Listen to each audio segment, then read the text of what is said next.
नमस्कार साथियों, मैं तुल भारत और आज हम कक्षा 8 की जो भूगोल की पाठ्य पुस्तक है संसाधन एवं विकास, इसका पार्ट 5 उद्योग करने जा रहे हैं।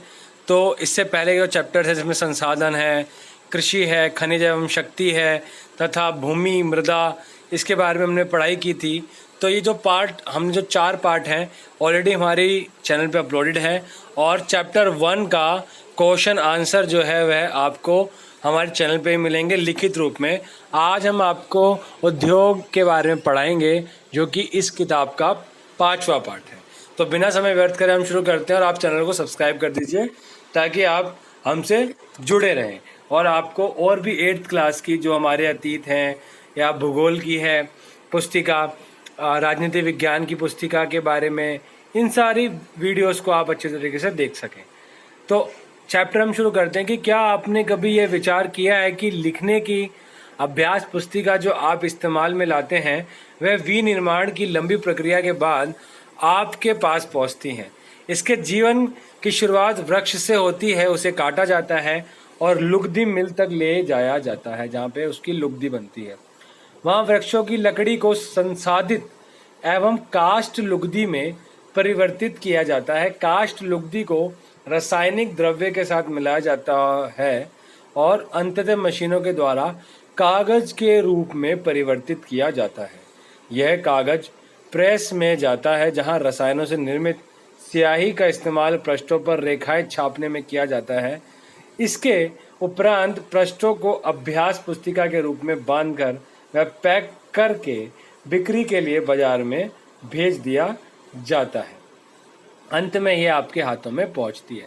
तो यहाँ पे एक तरीके से एक उद्योग का प्रक्रम दिखाया है कि कैसे कैसे एक पेड़ से, ठीक है, शुरुआत होती है पेड़ से, उसके बाद में वह उसके जब लकड़ी जो होती है उसको काष्ठ लुगदी में बनाते हैं। काष्ठ लुगदी को रसायन द्रवों के साथ मिला के मशीनों के द्वारा कागज बनाया जाता है। उसके बाद में उसको प्रेस में लेके जाया जाता है जहाँ पे उसकी छपाई होती है स्याही के द्वारा। उसके बाद में वह अभ्यास पुस्तिका बांध कर पैक कर कर बिक्री के लिए बाजारें भेजी जाती है और फिर जाके आपके हाथ में पहुंचती है। तो इतना बड़ा प्रक्रम होता है। तो अब ये बताया जाएगा कि उद्योग क्या होते हैं। तो द्वितीय क्रियाकलाप या विनिर्माण में कच्चे माल को लोगों के लिए अधिक मूल्य उत्पादों के रूप में परिवर्तित किया जाता है। जैसे आपको पता है कि अभी प्राथमिक चीज़ तो आप ये समझ लीजिए कि गेहूं है, समझ लीजिए कि फसल में गेहूं है। अब उसको आटा जब वो बन जाता है तब उसका अधिक मूल्य मिलता है, ठीक है। और जैसे कि आपको पता है जैसे कपास है, कपास तो कपड़े की तरह है, मतलब कपास की खेती है, लेकिन कपास को आप खरीद नहीं सकते। लेकिन जब कपास को मिलों में ले जाके कपड़ा बनाया जाता है, धागा बनाया जाता है, उसके बाद कपड़ा बन के तैयार होकर जब आपके पास आता है तो उसकी कीमत बढ़ जाती है। तो जिसमें विनिर्माण होता है, कच्चे माल का उपयोग करके किसी पदार्थ का बनाया जाता है, किसी उत्पाद को बनाया जाता है, उसको जैसे कि देखिए इसमें उदाहरण है, जैसे कि आपने देखा कि लुगदी कागज के रूप में और कागज अभ्यास पुस्तिका के रूप में, यह विनिर्माण प्रक्रिया के 2 चरणों को प्रदर्शित करता है, ठीक है, कि कैसे लकड़ी से लुगदी से कागज बनाया गया और कागज से अभ्यास पुस्तिका और उसके बाद में वह आपके पास पहुंचा, ठीक है। तो आप यहाँ पे देख सकेंगे उद्योग का संबंध, और ये द्वितीय क्रियाकलाप है जिसमें विनिर्माण होता है, उद्योग होते हैं। उद्योग का संबंध आर्थिक गतिविधि से है जो कि वस्तुओं के उत्पादन, खनिजों के निष्कर्षण अथवा सेवाओं की व्यवस्था से संबंधित है। इस प्रकार लोहा और इस्पात उद्योग वस्तुओं के उत्पादन से संबंधित है। कोयला खनन उद्योग कोयला को धरती से निकालने से संबंधित है तथा पर्यटन सेवा देने से संबंधित उद्योग है। तो अभी हम इन्हें सेक्टर्स में बांटेंगे, ठीक है। तो अभी इतना ऊपर है ना जो पढ़ाया गया उस पर इतना परेशान होने की जरूरत नहीं है। अभी मुख्य चीज नीचे आएगी जो कि इंपॉर्टेंट है कि उद्योगों का वर्गीकरण। तो उद्योगों का जो वर्गीकरण होता है वह कच्चा माल, आकार और स्वामित्व के आधार पर किया जा सकता है। जैसे कच्चा माल हो गया, तो कच्चे माल के उपयोग के आधार पर उद्योग कृषि आधारित, खनिज आधारित, समुद्र आधारित और वन आधारित हो सकते हैं। अर्थात जैसे कि आप जानते हैं जो कच्चा माल है वह हमें प्रकृति से मिलता है और प्रकृति से हमें कहाँ से मिलता है, जैसे वनों से मिलता है, खेती से मिलता है, मतलब कृषि से। देखिए यहाँ पे चारों चीज़ है, समुद्र से मिलता है, जमीन के अंदर से मिलता है। ठीक है, उद्योग कृषि है, वन है, समुद्र है, खनिज है। ठीक है, मुख्यतः हमें इन चारों चीजों जगह से ही मिलता है कच्चा माल। और इसके अंदर क्या है कि कृषि आधारित उद्योग है, जिसमें कच्चे माल के रूप में वनस्पति और जंतु आधारित उत्पादों का उपयोग करते हैं। खाद्य संसाधन वनस्पति तेल, सूती वस्त्र, डेयरी उत्पाद मतलब दूध, घी वगैरह, चर्म उद्योग मतलब चमड़ा उद्योग कृषि आधारित उद्योगों के उदाहरण हैं। जबकि खनिज आधारित उद्योग जो है वह प्राथमिक उद्योग हैं जो खनिज अयस्कों का उपयोग कच्चे माल के रूप में करते हैं। इन उद्योगों के उत्पाद अन्य उद्योगों का पोषण करते हैं। कैसे कि भाई आपने कच्चे माल के रूप में खनिज ले लिया, लोह अयस्क ले लिया, अब उसकी लोहे की स्टील बनेगा, फिर बर्तन बनेंगे, तो ये प्राथमिक उत्पाद हो गया, एक तरीके से प्राथमिक उद्योग हो गया, जिसमें हमें कच्चा माल मिल जाता है। ठीक है, और उसके बाद में फिर वह सेकंड स्टेज में जाता है, जहाँ पे बड़े बड़े मिलों के अंदर उसका कोई उत्पाद बनाया जाता है। देखिए, अयस्क से निर्मित लोहा खनिज आधारित उद्योग का उत्पाद है। यह कई अन्य उत्पादों के विनिर्माण के लिए कच्चे माल के रूप में प्रयोग किया जाता है। जैसे भारी मशीनों के लिए इस्तेमाल होता है ना लोहा, आपको पता है मशीनें लोहे से बनती है। भवन निर्माण की सामग्री में सरिये वगैरह होते हैं, रेल के डिब्बे बनाने में, रेल की पटरी बनाने में। ऐसे ही समुद्र आधारित उद्योग होते हैं, जिसमें सागरों और महासागरों से प्राप्त उत्पाद का उपयोग कच्चे माल के रूप में करते हैं। समुद्री खाद्य प्रसंस्करण उद्योग और मत्स्य तेल निर्माण इसके कुछ उदाहरण हैं। अब भाई समुद्र खाद्य प्रसंस्करण मतलब मछली मिली, उससे बहुत सारी चीज़ें बनती है, डब्बा पैक सामान बनता है, मछली के बॉडी से जो तेल निकलता है मांस से, उसका मछली के तेल का बनता है, दवाइयाँ बनती हैं मछली से।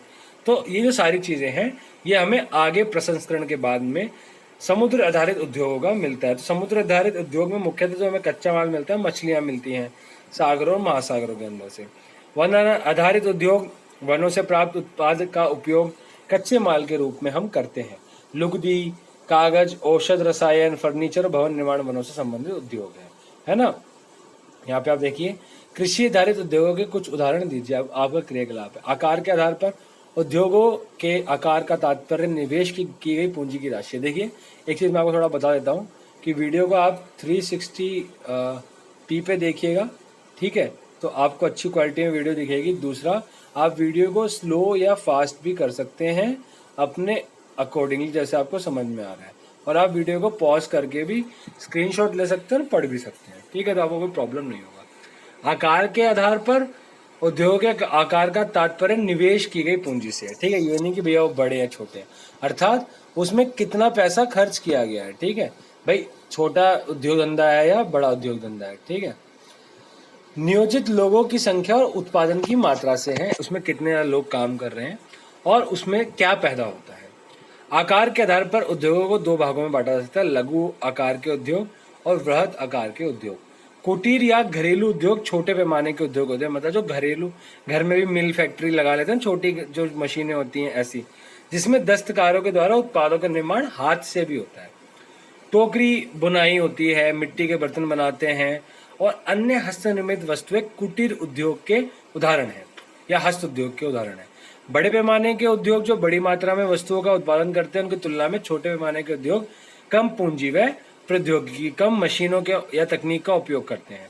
बड़े पैमाने के उद्योगों में पूंजी का निवेश अधिक होता है, वहाँ पे प्रयुक्त प्रौद्योगिकी उच्च स्तरीय होती है, बहुत हाई क्वालिटी की, बड़े हाई लेवल की वहाँ पे मशीनें टेक्निक यूज होती है। रेशम बुनाई और खाद्य प्रक्रमण उद्योग लघु पैमाने के उद्योग हैं। ठीक है, मतलब रेशम की जो बुनाई करते हैं, खाद्य प्रक्रमण उद्योग है, जैसे अभी हम 5.1 में देखेंगे। और ऑटोमोबाइल और भारी मशीनें बड़े उत्पादन है।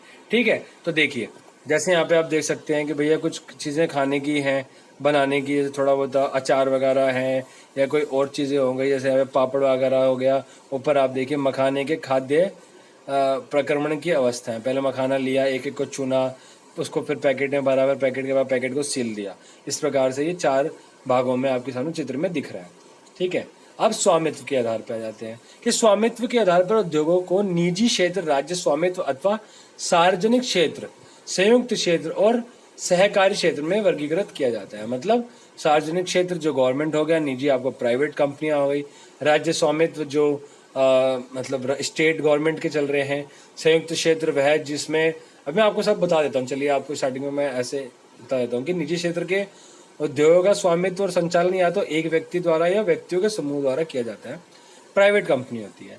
सार्वजनिक क्षेत्र मैंने अभी कुछ ही दिन पहले, आई थिंक इससे पहली वाली वीडियो में मैंने आपको बताया था, निजी स्वास्थ्य सेवाएं और सार्वजनिक स्वास्थ्य सेवाएं। तो सार्वजनिक क्षेत्र वह क्षेत्र होते हैं जो जिन पे अधिकार गवर्नमेंट का होता है, ठीक है, सरकार जिनका नियंत्रण सरकार रखती है, ठीक है, और सबके लिए होते हैं। तो सार्वजनिक क्षेत्र के उद्योगों का स्वामित्व और संचालन सरकार द्वारा होता है, जैसे यहाँ पे लिखा है, जैसे हिंदुस्तान एरोनॉटिकल लिमिटेड, ठीक है, हिंदुस्तान एरोनॉटिकल लिमिटेड और steel authority of India limited, SAIL, जिसे सेल कहते हैं, ठीक है, ये क्या है, ये गवर्नमेंट की है, गवर्नमेंट स्टील वगैरह बनाती है।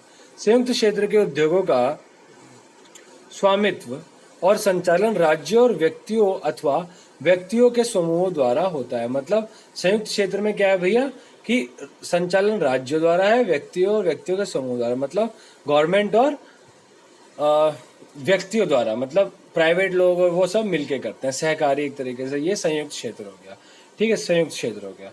मारुति उद्योग लिमिटेड संयुक्त क्षेत्र के उद्योग का एक उदाहरण है।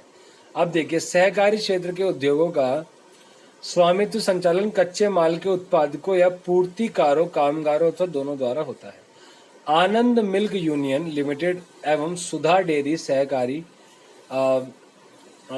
उपक्रम के उत्तम उदाहरण है, ठीक है। ऐसे क्षेत्र देखिए सहकारी जहाँ पे स्वामित्व और संचालन कच्चे माल के उत्पादकों या पूर्तिकारों, कामगारों अथवा दोनों द्वारा होता है। मतलब भैया एक तरीके से ये सब लोगों की, मतलब बहुत सारे प्राइवेट लोगों की एक कंपनी टाइप बन गई है, ठीक है, जिसमें जैसे आप दूध की जो डेयरी, जैसे इसमें आनंद मिल्क यूनियन बताया है ना, आनंद मिल्क यूनियन लिमिटेड। अब मैं आपको बताऊं इसका फुल, ये तो आपको फुल फॉर्म में मिल गया, देखिए, आनंद मिल्क यूनियन लिमिटेड। क्या है, पढ़ने में क्या आ रहा है आपको, अगर पढ़ने में समझ में आ रहा हो तो मैं जैसे देख रहा हूं, तो अमूल, ये अमूल दूध कंपनी है, ठीक है, ये अमूल दूध कंपनी एक सहकारी क्षेत्र के उद्योग है। इसमें क्या है कि बहुत सारे जो दूध, जो किसान हैं, जिनके जो डेयरी उद्योग में हैं, जिनके घरों में बहुत सारी गायें हैं या एक दो गायें हैं, वे अपना दूध लेके आते हैं, एक जगह इकट्ठा करते हैं, उनको दूध देते हैं, फिर ये लोग बड़े बड़ी इनके पास जो साइलोज हैं, बड़ी बड़ी जगहों पे इसको प्रसंस्करण करके उसको पैकेटों में डाल के फिर लोगों तक पहुंचाते हैं। तो इस प्रकार से अमूल दूध एक सहकारी क्षेत्र का उद्योग है, जहां पर क्या है कि स्वामित्व, मालिक और संचालन, जो उसको चलाने का काम है, वह कच्चे माल के उत्पादकों, जो कच्चे माल उत्पाद करते हैं, उसको पूर्तिकार करते हैं, या उसमें जो काम करने वाले लोग हैं, इन सबसे मिलके चलाया जाता है, ठीक है। तो आपको समझ में आया होगा। उद्योगों की अवस्थिति को प्रभावित करने वाले कारक, अभी हमने ये पढ़ लिया कि भैया जो उद्योग हैं वो स्वामित्व के आधार पर, आकार के आधार पर और कच्चे माल के आधार पर कैसे हमने वर्गीकृत किया है ना। अभी हम जो करेंगे इसके बाद जो अब हम पढ़ेंगे, ये पढ़ेंगे अवस्थिति को प्रभावित करने वाले कारकों के, ठीक है। तो ये वीडियो यहीं तक रहेगी, इसके बाद जो नेक्स्ट वीडियो में हम इसको कंप्लीट करेंगे, ठीक है। तो मेरे ख्याल से आपको वीडियो अच्छी लगी होगी और आपको काफ़ी सारी जो चीज़ें हैं वह समझ में भी आई होगी, कोई आपको आई थिंक प्रॉब्लम नहीं होगी। तो मैं आशा करता हूँ कि आप लोग घर पे होंगे, स्वस्थ होंगे, मस्त होंगे और ऐसे ही पढ़ रहे होंगे। अगर आपने बाकी वीडियोस नहीं देखी है क्वेश्चन आंसर की तो ज़रूर देख लीजिएगा, वो आपके लिए बहुत ज़्यादा हेल्पफुल होगी। कोई भी प्रॉब्लम हो ज़रूर बताइएगा।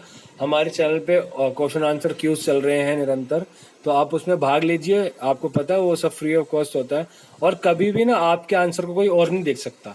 आपको ही पता है कि आपने कौन सा आंसर सही किया है, तो इससे आपको खुद पता लगेगा और उसका सही उत्तर जो होता है हम कमेंट बॉक्स में लिख देते हैं, तो उससे भी आपको हेल्प मिलेगी, ठीक है। तो कोई प्रॉब्लम नहीं है, आप कोशिश करिए, आप ज़रूर एक सफल इंसान बनेंगे। निरंतर पढ़ते रहिए और अच्छा काम हमेशा करते रहिए, कभी किसी का दिल नहीं दुखाइए और अपने ऊपर विश्वास रखिए। अपने घर में रहिए, बड़ों का आदर करिए। जल्दी मिलेंगे नेक्स्ट वीडियो में, तब तक के लिए जय हिंद, जय भारत।